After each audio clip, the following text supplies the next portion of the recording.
Welcome to exam विवेचना। तो दोस्तों, जैसा कि आप लोगों को पता है, हम अपने चैनल पर डिस्कस कर रहे हैं जो हिमाचल प्रदेश की कोई भी परीक्षा हो, चाहे वो HP PGT हिंदी है, LT कमीशन है या फिर LT टेट है, पटवारी की परीक्षा हो या पुलिस की परीक्षा हो, कोई भी परीक्षा हो, वहाँ पर आपको ये सामान्य ज्ञान के प्रश्न देखने के लिए मिलेंगे ही मिलेंगे। काफ़ी महत्वपूर्ण ये सीरीज़ आपके लिए होगी, तो इसलिए इस वीडियो को शुरू से लेकर अंत तक ध्यानपूर्वक देखिएगा। जो प्रश्न आपको नहीं आते हों तो उनको नोट भी करते जाइएगा, क्योंकि प्रश्न भविष्य में परीक्षा में पूछे जा सकते हैं। ठीक है। बाकी देखिए, अगर अभी तक आप हमारे टेलीग्राम और व्हाट्सएप ग्रुप के साथ नहीं जुड़े हैं तो उनके साथ भी आप जुड़ सकते हो। लिंक आपको डिस्क्रिप्शन बॉक्स में दे दिए गए हैं। तो चलिए, ज़्यादा समय न लेते हुए शुरू करते हैं आज के लेक्चर को। तो देखिए, यहाँ पर आज जो दिया गया है, प्रोजेक्ट उद्भव क्या है। तो प्रोजेक्ट उद्भव के बारे में यहाँ पर जानकारी दी गई है। तो देखिए, यहाँ पर प्रोजेक्ट उद्भव के बारे में जानकारी दी गई है।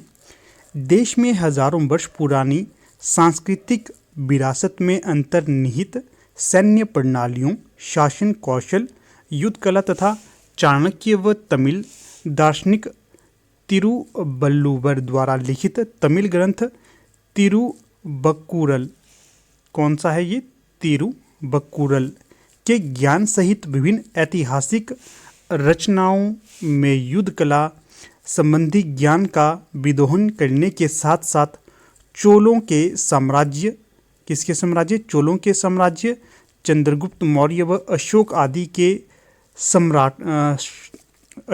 सम्राटों के सैन्य अभियानों आदि के अध्ययन कर सेना के लिए आधुनिक सुरक्षा चुनौतियों के लिए उनके लाभ उठाने के लिए एक प्रोजेक्ट उद्भव की शुरुआत की गई है। किस किस के लिए, देखिए, एक तो हो गया चोलों के, जो साउथ के हैं आपके, वहाँ के जो चोल साम्राज्य थे, चंद्रगुप्त मौर्य और अशोक आदि सम्राटों के सैन्य अभियानों आदि के अध्ययन कर सेना के लिए आधुनिक सुरक्षा चुनौतियों के लिए उसके लाभ उठाने के लिए जो प्रोजेक्ट उद्भव है, इसकी शुरुआत की गई है। यहाँ से आप इसके विषय को जान सकते हो।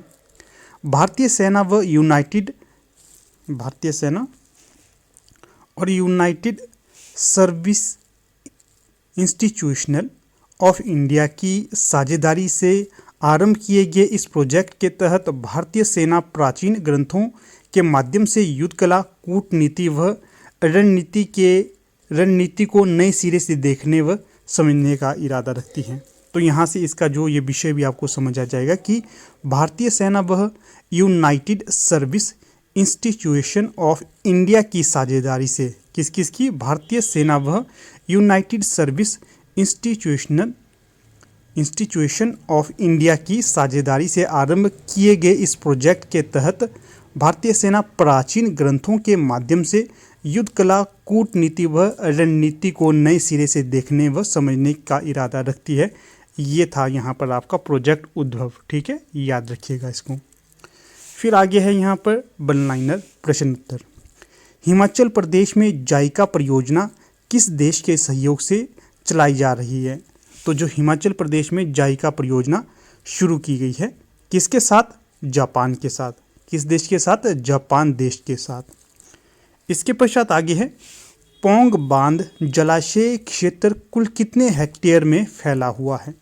तो जो पौंग बांध जलाशय क्षेत्र है, ये कुल 24,529, कितना, 24,529 हेक्टेयर में फैला हुआ है पौंग बांध जलाशय, 24,529।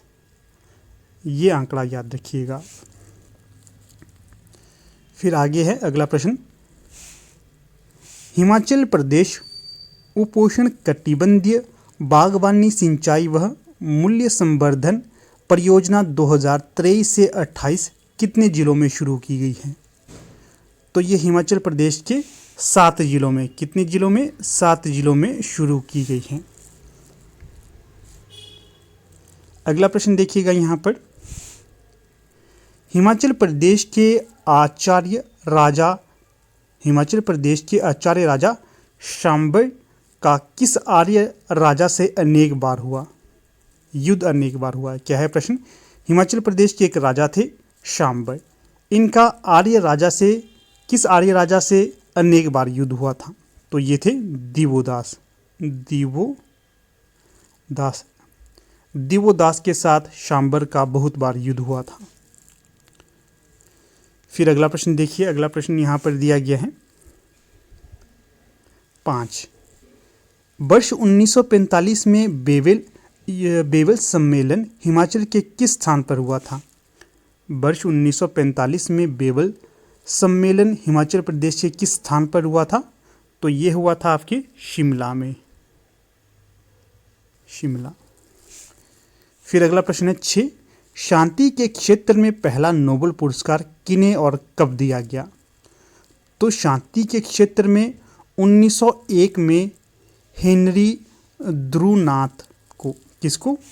1901 में हेनरी ध्रुवनाथ को दिया गया था शांति का पहला नोबेल पुरस्कार, ये ध्यान रखना है। फिर अगला प्रश्न है 7। रोमन स्टोरीज नामक पुस्तक की लेखिका कौन है? तो 7वें का सही विकल्प होगा झूंपा लाहिरी। क्या है? कई जगह झूंपा लाहिरी दिया जाता है, कई जगह झूंपा लाहिरी दिया जाता है, आप याद रखिएगा झूंपा लाहिरी से ही। तो जो रोमन स्टोरीज है ये झूंपा लाहिरी की रचना है। अगला प्रश्न देखिएगा 8। अंतर्राष्ट्रीय बालिका दिवस कब मनाया जाता है? काफ़ी महत्वपूर्ण प्रश्न है ये। तो जो अंतर्राष्ट्रीय बालिका दिवस है ये मनाया जाता है आपका 11 अक्टूबर को। कब? 11 अक्टूबर को। ये भी ध्यान रखना है, ये भी परीक्षा में बन सकता है। इसके पश्चात अगले प्रश्न को देखते हैं, प्रश्न संख्या 9। इसमें पूछा गया है भारत की कौन सी प्रसिद्ध लेखिका एवं परोपकारी महिला ग्लोबल इंडियन अवार्ड पाने वाली पहली महिला बनी? तो ये बनी थी आपकी सुधा मूर्ति। कौन? सुधा मूर्ति बनी थी। सुधा मूर्ति भारत की पहली प्रसिद्ध लेखिका एवं परोपकारी महिला हैं जिन्हें ग्लोबल इंडियन अवार्ड प्राप्त हुआ है। प्रश्न संख्या 10। अरब सागर में अक्टूबर 2023 में आए किस साइक्लोन ने तटीय क्षेत्रों में नुकसान पहुंचाया? तो 10वें का सही विकल्प होगा साइक्लोन तेज। जो साइक्लोन तेज है यह अरब सागर में अक्टूबर 2023 में आया था। प्रश्न संख्या 11। भारत में विश्व धरोहर स्थलों की कुल संख्या कितनी होती है? तो 11 का जो सही विकल्प होगा 42। भारत में विश्व धरोहर स्थलों की कुल संख्या 42 हो चुकी है। प्रश्न संख्या है 12। नूरजहां का वास्तविक नाम क्या था? तो जो नूरजहां का वास्तविक नाम था अर्जुमंद बानो। अगला प्रश्न है 13। इको मार्क किन भारतीय उत्पादों को दिया जाता है? तो जो इको मार्क है ये भारतीय उत्पाद हैं पर्यावरण मित्र उत्पादों को। अगला प्रश्न है 14। वाटर पोलो में एक पक्ष में खिलाड़ियों की संख्या कितनी होती है? तो जो वाटर पोलो है इसमें एक पक्ष में खिलाड़ियों की संख्या होती है 7। अगला प्रश्न है 15। मड़ई किस राज्य का आदिवासी त्योहार है?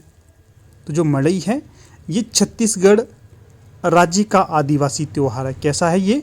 मड़ई त्योहार है, ये आदिवासी त्योहार है छत्तीसगढ़ का। अगला प्रश्न है ललित विग्रह राज नाटक की रचना किसने की? तो जो ललित विग्रह राज नाटक है इसकी रचना की गई थी सोमदेव के द्वारा। सोमदेव के द्वारा। तो इसको भी आप ध्यान रखिएगा, काफ़ी महत्वपूर्ण है ये आपकी परीक्षा हेतु।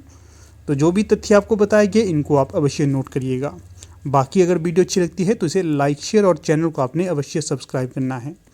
धन्यवाद।